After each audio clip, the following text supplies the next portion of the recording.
j'ai donc choisi une bougie que j'ai commandée chez Atelier Oracle. Sa boutique se situe dans les Vosges. C'est donc une région voisine de l'Alsace. Un département plutôt voisin. En tout cas, c'est tout à côté. Et l'odeur est vraiment divine. Je vais vous la montrer peut-être d'un peu plus près. Donc elle est de couleur orangée, ce qui nous rappelle les soupes de potiron qu'on peut commencer à faire déjà à cette époque de l'année. Il va y avoir des petites pierres d'aventurine verte, également des grains de blé et d'autres fleurs séchées. C'est une bougie qui sent divinement bon. Donc voici pour l'étiquette. Alors bien sûr c'est la bougie Mabon qui contient du cidre et du sirop d'érable ainsi que de la cannelle et du gingembre avec du cristal d'aventurine verte. Alors j'ai attendu un petit peu avant de l'allumer depuis que je l'ai eu, tout simplement parce que je trouve ces bougies magnifiques. Elles sont vraiment très belles, même en les gardant sans les faire brûler. En fait, elles sont vraiment, c'est une œuvre d'art presque. Et rien qu'en la laissant ouverte sur mon autel, elle laisse un doux parfum dans la chambre et je trouve ça vraiment très très agréable. Alors,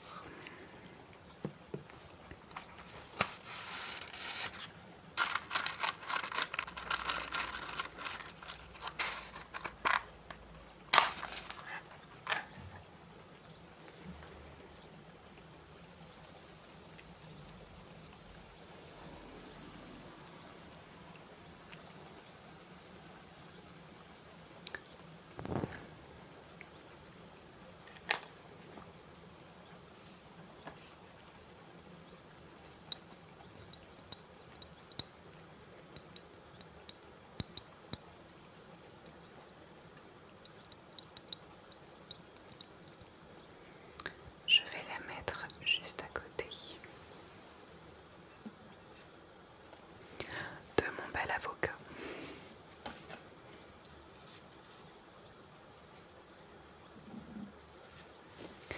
Ça doit être le 10e ou le 12e avocat.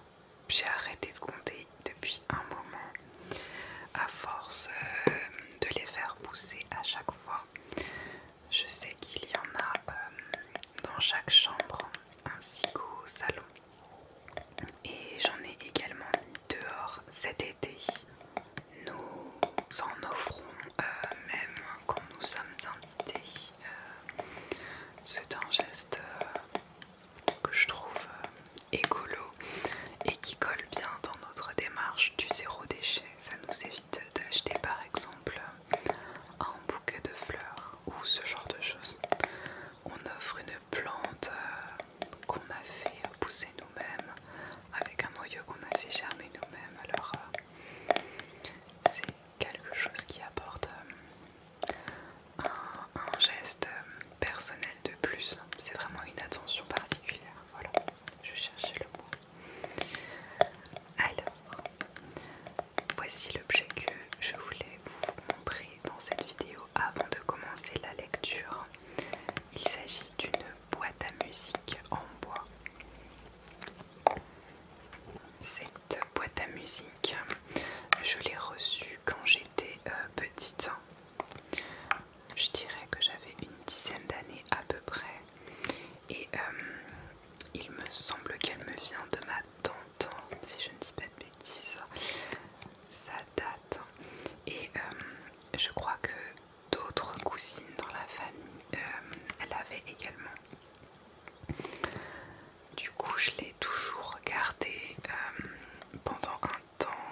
retiré cette boîte à musique et je me suis dit que c'était dommage de ne pas l'utiliser ou de ne pas lui donner une autre utilité. Donc je lui ai donné un petit coup de jeune et après l'avoir bien nettoyé à l'intérieur, puisqu'il y a un petit velours, et bien j'y ai rangé tous mes bracelets de perles ainsi que mes amulettes, mes bagues avec des pierres. J'y ai mis aussi un ou deux cristaux et mon mala tibétain. Alors déjà ici j'ai une petite fleur de lavande séchée que j'aime beaucoup et qui sent bon. J'avais envie d'avoir cette petite odeur dans la boîte. Ici j'ai mes amulettes. Je peux peut-être vite en sortir une pour vous la montrer avant de commencer la lecture. Alors laquelle je peux vous montrer? Hop, peut-être celle-ci. Donc j'ai fait un collier en tresse. Donc il s'agit d'une amulette avec des plantes séchées et de la résine, il me semble. Donc celle-ci est en forme de goutte. J'ai adoré le format de cette amulette. J'en ai une autre, hop, que voici. Donc en format plutôt fiole, un peu d'apothicaire comme ça, avec également des fleurs séchées. Il y a aussi de la pomme séchée dans celle-ci. Si jamais elle vous intéresse de plus près, je les ai en photo sur mon compte Instagram. Et si jamais vous recherchez ce genre d'amulette, n'hésitez pas à me le dire non plus. Je me souviens encore de l'effet que ça m'a fait quand j'ai découvert le compte de la charmante personne qui crée ces amulettes. J'ai trouvé ça juste magique, l'univers de cette personne qui est également illustratrice en aquarelle. Donc c'est vraiment un monde magique. Donc mes amulettes, hop. Il manque d'ailleurs la troisième qui doit arriver incessamment sous peu. Ici j'ai donc mes bagues. Je ne vais pas tout déballer, ce n'est pas le but. Je voulais juste vous montrer. Donc là j'ai mon mala tibétain.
l'allégresse, elle s'appelle. C'est pour les petits coups de mou, les petits coups de morale à zéro durant l'hiver. Voilà. Et la petite dernière qui va arriver incessamment sous peu, c'est une amulette appelée cœur de forêt. Pour celles et ceux qui aiment beaucoup la forêt mais qui ne peuvent pas toujours la voir près d'eux. C'est une amulette qui m'a beaucoup parlé puisque la plupart des ingrédients séchés qui y seront présents, ce sont des plantes, même des champignons que j'ai l'habitude de voir en forêt. Moi qui aime beaucoup la cueillette sauvage. Alors cette amulette m'a vraiment beaucoup parlé. J'espère que ce petit moment de douceur avant de commencer la lecture vous aura plu. Et on va pouvoir passer aux plantes du mois d'octobre.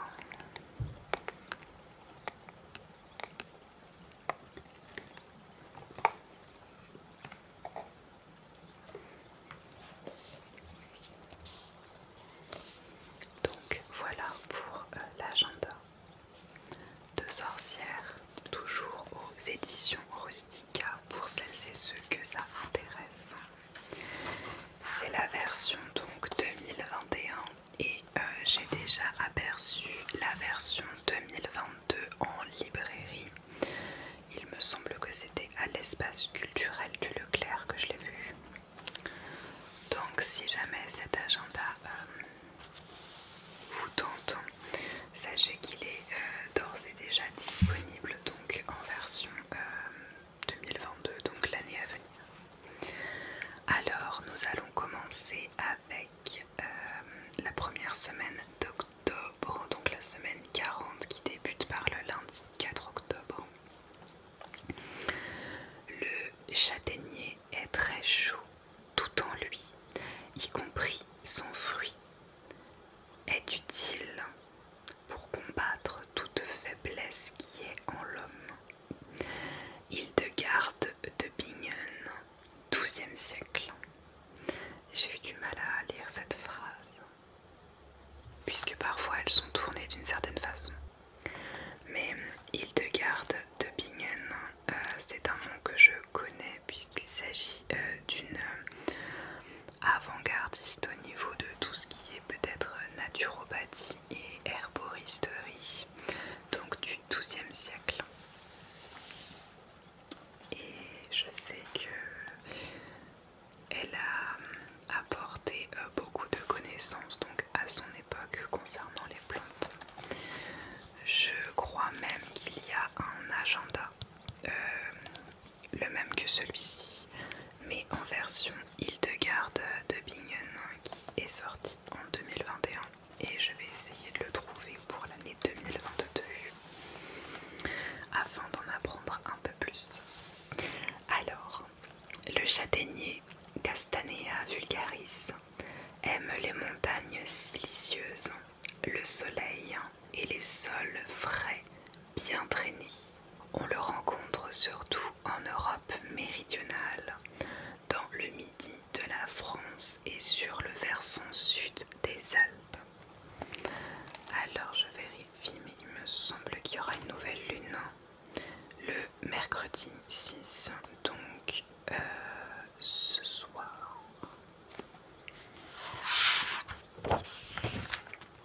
Oui, c'est ça. Donc aujourd'hui il y a la nouvelle lune.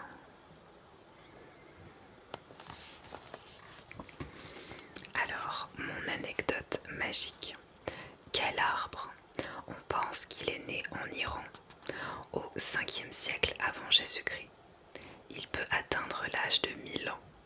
En Corse, on dit qu'un châtaignier ne meurt jamais sans laisser la vie. En effet, des rejets repoussent toujours de sa souche. Sainte Hildegarde, donc Hildegarde de Bingen, qui était une religieuse. J'ai plus le nom exact, c'était une religieuse, une nonne. Elle vivait en tout cas dans un couvent, il me semble. Donc Sainte Hildegarde expliquait d'ailleurs: le châtaignier est parmi les arbres ce que le fenouil est parmi les herbes. Il est sain à 100% de la racine jusqu'au sommet et recèle beaucoup de santé. Alors, mes recettes gourmandes de la semaine. Chères sorcières, n'hésitez pas à aller chercher les fruits de cet arbre magique de septembre à novembre dans les forêts près de chez vous, si vous avez la chance qu'elles soient peuplées de châtaigniers. Puis, de retour à la maison, préparez un bon feu. Mettez les fruits dont vous aurez préalablement fendu la première peau dans une poêle percée. Installez-la sur des braises et secouez-la de temps en temps pour que les châtaignes grillent uniformément. Retirez du feu. Facile à éplucher grâce à cette méthode de cuisson. Dégustez ensuite ces fruits merveilleux. La châtaigne est astringente, reminéralisante, sédative, stomachique, tonique, expectorante et antidiarrhéique. Ma plante sorcière de la semaine, le châtaignier. Le châtaignier possède un tronc massif à écorce lisse, puis fendillée. Ses feuilles vert brillant, lancéolées et longues, sont très dentelées. Ses chatons mâles dressés à cupules contenant 4 fleurs femelles se développent en fruits hérissés d'épines qu'on appelle les bogues, puis s'ouvrent en 4 pour laisser apparaître 4 fruits, les châtaignes, délicieuses cuites, quelle que soit leur cuisson. Leur saveur est douce, agréable et onctueuse. Donc je pense que tout le monde connaît la châtaigne, mais je vais tout de même vous la montrer. Est-ce que vous la voyez? Voilà. Donc la châtaigne, c'est donc le fruit qu'il y a à l'intérieur, et ce qui enrobe les châtaignes, donc avec les piquants, c'est ce qu'on appelle la bogue. Et nous personnellement on ramasse les châtaignes chaque automne et j'en fais de la confiture de châtaigne. Je l'utilise pour faire des desserts. Je la mélange avec parfois un peu de fromage blanc ou de yaourt à la grecque. Ça donne en fait une petite note sucrée au yaourt nature. Donc ça, les enfants ils adorent comme dessert. Ou sinon je prends un peu de confiture de châtaigne et je mets un peu de chocolat noir fondu par dessus, et du coup l'amertume du chocolat noir avec le côté sucré de la confiture de châtaigne se marie vraiment très très bien. Donc des petites idées de dessert qu'on aime beaucoup, et surtout pour faire un gâteau, ou plutôt une bûche qu'on pourrait servir à Noël, je fais un roulé donc avec une génoise. J'étale du chocolat noir fondu, ensuite j'étale par dessus une couche de confiture de châtaigne, et ensuite je la roule sur elle-même, et je fais un mélange au chocolat, une ganache, voilà, une ganache au chocolat que je mets par dessus pour faire imitation donc de la bûche, et ça nous donne un roulé, vraiment un biscuit avec de la confiture de châtaigne et du chocolat. Et ça aussi, le mélange passe vraiment très très bien. Si vous voulez une recette de confiture de châtaigne d'ailleurs, n'hésitez pas, puisque j'ai fait une vidéo de cette confiture sur ma chaîne.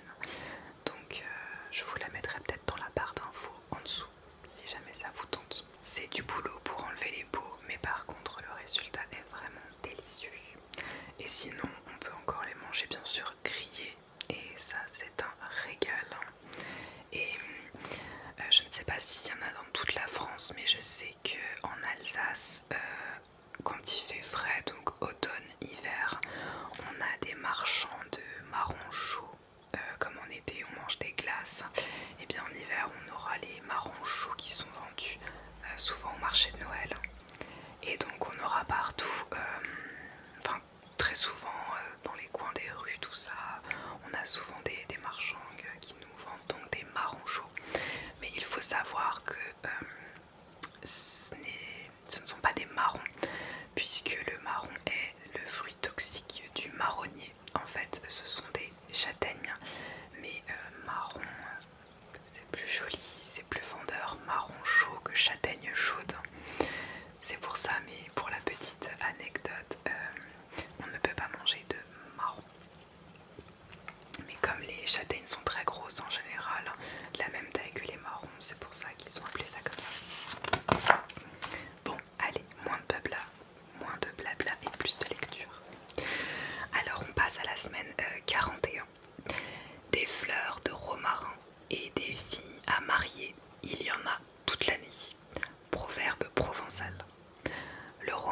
Merops myrinos, buisson aromatique. Mon anecdote magique. Selon la légende, le romarin était à l'origine une plante à fleurs blanches. Mais avant de donner naissance à l'enfant Jésus, la Vierge Marie aurait déposé sa cape de couleur bleue sur un romarin planté devant l'étable. La cape aurait alors des dents, et c'est ainsi que depuis le romarin donne des fleurs bleues. On dit que ceux qui emparfument leur maison bénéficient d'une protection particulière. Ma recette bienfaisante de la semaine. Comme un moine hongrois du XIVe siècle concoctait une eau merveilleuse, l'eau de Hongrie, à utiliser en friction. Elle fut créée à l'époque pour la reine Élisabeth afin de soulager ses rhumatismes. Celle-ci en fit un usage intensif tout au long de sa vie, conservant santé et beauté à tel point que la légende raconte qu'elle fut demandée en mariage par le prince de Pologne à 72 ans. Remplissez une bouteille en verre de feuilles de romarin, c'est l'ingrédient essentiel comptant pour une part. De sauge, marjolaine et lavande, ces trois plantes comptant pour une demi-part. Puis ajoutez de l'eau de vie.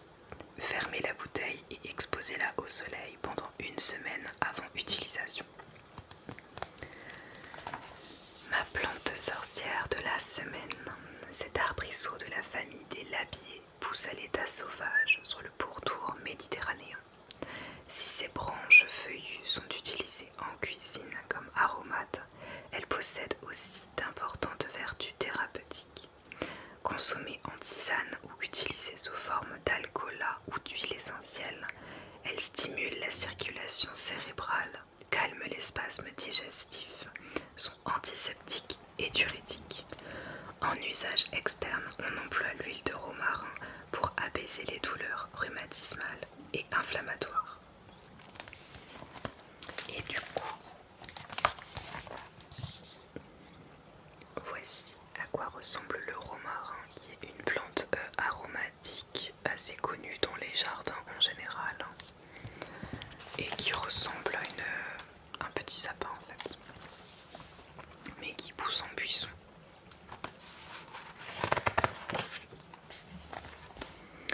Semaine 42.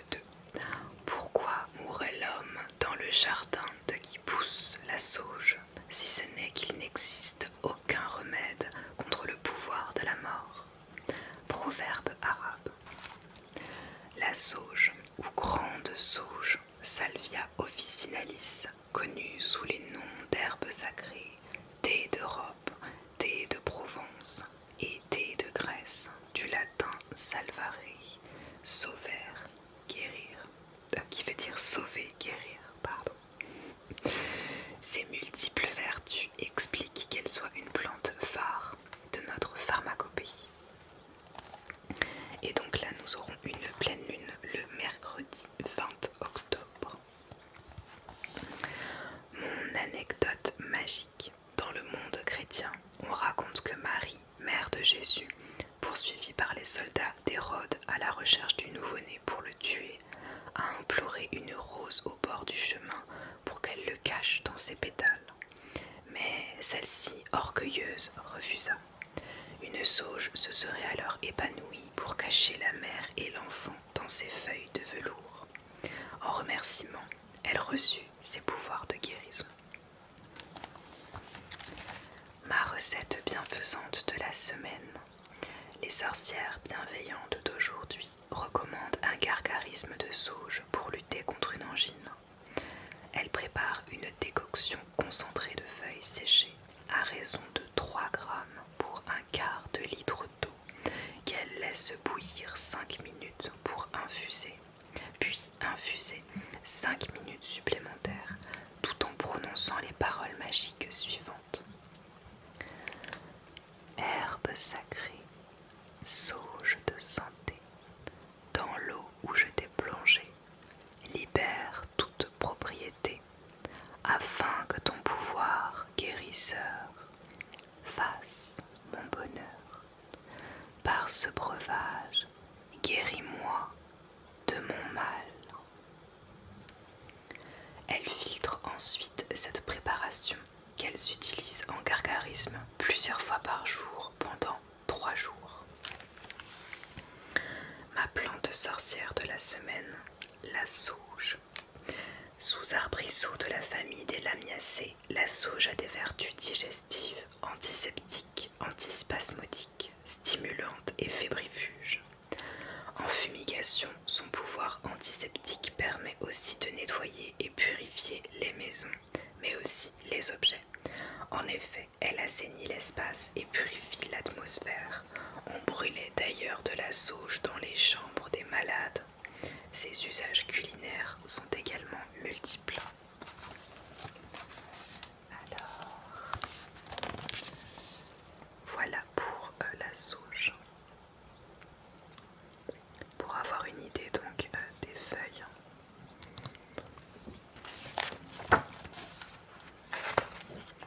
Et ensuite il me semble qu'on attendra la dernière semaine. Oui, c'est ça. Après, ce sera novembre. Alors, semaine 43, donc la semaine du 25 octobre.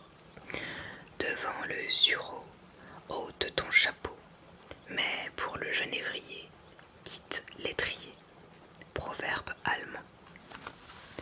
Le genévrier, Juniperus communis, ou genièvre, pétron, pétro, péquet, a aussi comme nom vernaculaire celui de thériaque des paysans. Ce dernier suggère qu'il est considéré comme un arbre à tout faire, une panacée, un remède universel. Mon anecdote magique. Le genévrier est assurément un arbre sorcière, car qui s'y frotte s'y pique. Ses feuilles sont des aiguilles acérées, avec en leur sein des baies noires tirant sur le bleu, qui ne mûrissent que la 3e année. Attention à vous donc, petites sorcières, quand vous irez les ramasser d'octobre à novembre, prenez garde de ne pas vous lacérer mains et bras. Mes recettes gourmandes de la semaine. Au XIXe siècle, l'abbé Knep, fervent défenseur du genévrier, en fait l'éloge suivant.